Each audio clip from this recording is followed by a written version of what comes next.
welcome back to Studio 77.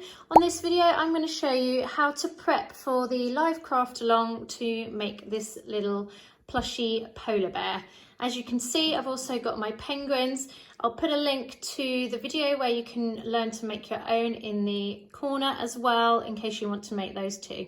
But for now I'm going to show you everything you need to prep in order to craft or sew along with me on the live for the virtual Christmas market. So the first thing you want to do, as I say, is download the pattern.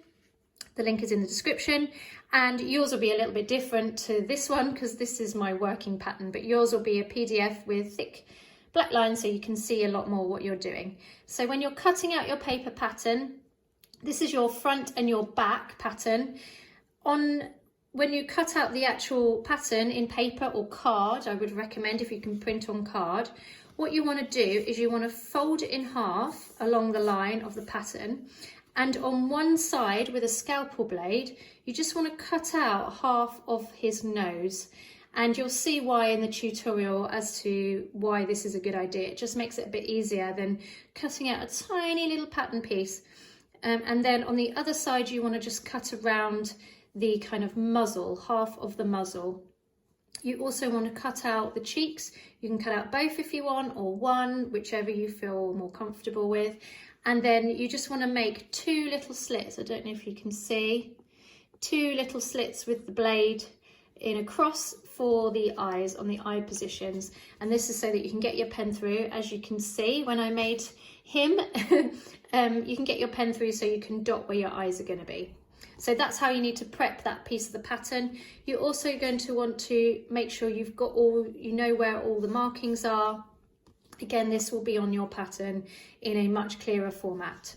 So you want to cut out the patterns, make sure you've got them all. You're going to have a paw pattern, the ear pattern, the tail, the gusset. In case you don't know, the gusset goes around the bottom. You will see in the tutorial as we go through doing that.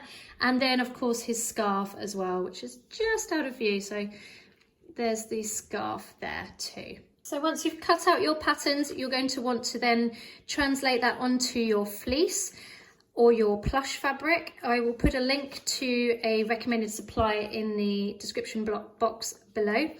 And when you're cutting out, make sure there are two sides. So one side it's a bit hard to show on the camera, but one side is it's got like a pile to it, and that is obviously the good side, and the other side is a bit flatter. Now, the other thing that you really need to be careful with is that fleece and plush fabric has a grain or a way that the pile goes. You want to make sure that the pile is going from the top to the bottom. So the fur, if you like, or the pile is going down the body. That's really important. And you need to make sure it's the same on both sides so that you don't have any kind of irregularities.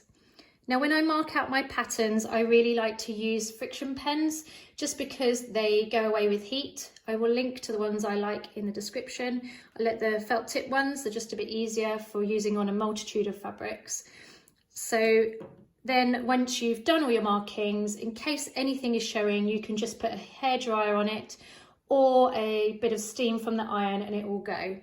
Remember, don't put the iron directly onto the fleece or it might melt and bond because it has got plastic within it, obviously, because that's how it's made up. So as I say, you mark out your front and your back for your polar bear. You don't need to make any of the face markings yet. We will do that in the tutorial. Now, when it comes to the little appliques for the face, the muzzle and the cheeks, you want to prep up some felt. So depending on whether you're going to go for a blue muzzle or a grey muzzle or even a different colour, you can choose whatever colour muzzle, of course, it's totally up to you. You just want to put some fusible webbing onto the back. So prep that up, iron it on. I also like to use a Teflon sheet.